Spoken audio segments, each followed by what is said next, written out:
Meron bang tao sa buhay mo na mahal mo, pero alam mong parang meron siyang ginagawang masama at siguro sinisira niya buhay niya? Baka kaibigan mo, baka best friend mo, baka kaopisina mo, baka member ng family mo. Mahal na mahal mo, paano kaya i-correct yun? May tamang paraan. Sa araw na ito, i-share ko sa iyo ang 3 hakbang, 3 steps that you need to do, essential steps on how to lovingly correct someone you love.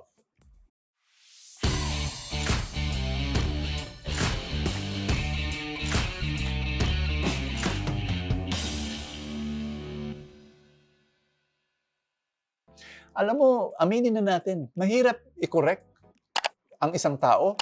Oo. Baka ma-offend, baka ma-hurt, tapos ma-strain pa yung relationship nyo, maapektuhan pa yung pagkakaibigan nyo. Wag na lang, yung pamilya nyo, naku. No? Gusto natin, iwasan na lang natin. Pero alam mo, maraming pagkakataon. Ha? Importante na maibigay mo yung correction mo lovingly kasi that's what love demands. Yan ang pangangailangan ng pag-ibig. Kung talagang mahal mo yung tao, gagawin mo yung mahirap na bagay. Katulad ng loving correction.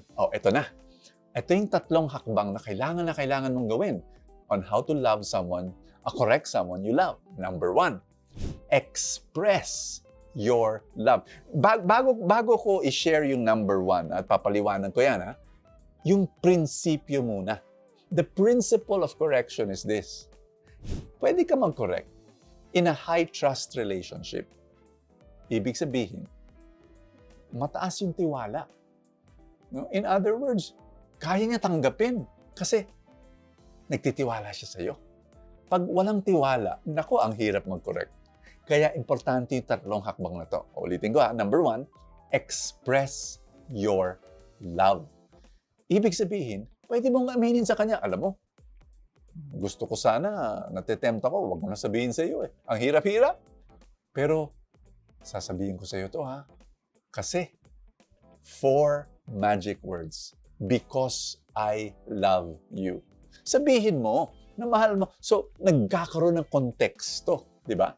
Hindi ka lang yung nainis sa kanya, kaya i-correct mo siya, or hindi. Talagang ini-express mo na, mahal kita Number 2, express your humility. Hindi pwedeng self-righteous yung dating mo. Hindi pwede na yung know-it-all, ay nako, mali ka, mali. Bakit? Alam ko. Parang yabang mo naman. Hindi pwede. Yung approach mo ganito. 4 magic words ulit. I may be wrong. Sasabihin mo, alam mo, ano ko lang to yung observation ko. Maaring mali naman yung observation ko kasi isang anggulo lang ang tingin ko No, yung namamasdan, tama ba? Masdan. Yung tingin ko hanggang dito lang Maliit, limitado. Kaya baka mali. Pero i-share ko rin sa iyo, i-correct mo ako kung tama o mali. Humble dapat. Yung approach ay nako. Mas maganda ang dating ng correction pag binigay with humility. Number 1, express your love. Number 2, express your humility. Number 3, express your commitment. Hindi lang nagko-correct ka, yung sasabihin mo, another 4 words, how can I help? Yung na-share mo yung puna mo, di ba? Tinanggap naman. Ito na sabihin mo, how can I help? Yung sasabihin niya, oo nga parang gusto ko baguhin nga yung ugali ko na yan. Ikaw, hindi lang to correction one time. Pagdadasal kita, meron ba akong matutulong, no? Sige, paminsan-minsan, tanungin mo ako kung okay na ba tong area ng buhay ko. Ayan, sige, journey together. Alam mo, sa ebanghelyo natin ngayon, sinabi ni Jesus yan. Now, how do you correct someone in your spiritual family? Number 1, go alone. Go alone. Number 2, pag it did not work, magsama ka ng barkada. No? And then do an intervention, kung tawagin, di ba? na sama-sama ko yung sabihin yung mahal ka namin, hindi ka pwedeng ganito lang, sisiraan mo yung buhay mo. So there's basically it's all about love. Kaibigan, what I want to do now is I want to pray for everyone in your life that you love. Pagdasalan natin sila. Lalo na yung mga feeling mo kailangan ng correction. Tapos magdadasal rin natin yung karunungan at yung tapang that you need to be able to do it. Are you ready? In the name of the Father, and of the Son, and of the Holy Spirit. Amen.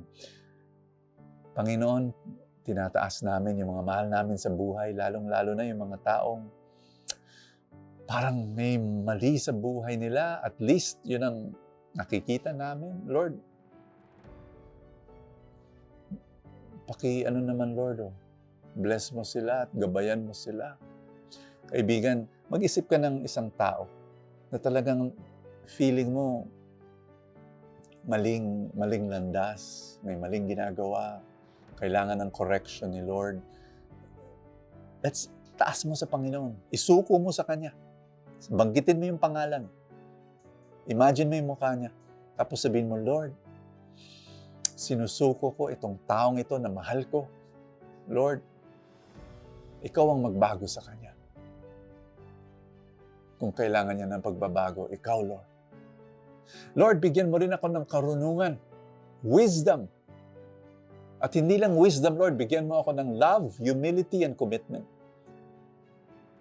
Para ako'y makapag-lovingly correct sa taong ito. Sa pangalan ni Kristo Jesus. Amen and amen. Thank you, Lord. Thank you, Jesus. In the name of the Father, the Son, and of the Holy Spirit. Amen. Amen. Maraming salamat.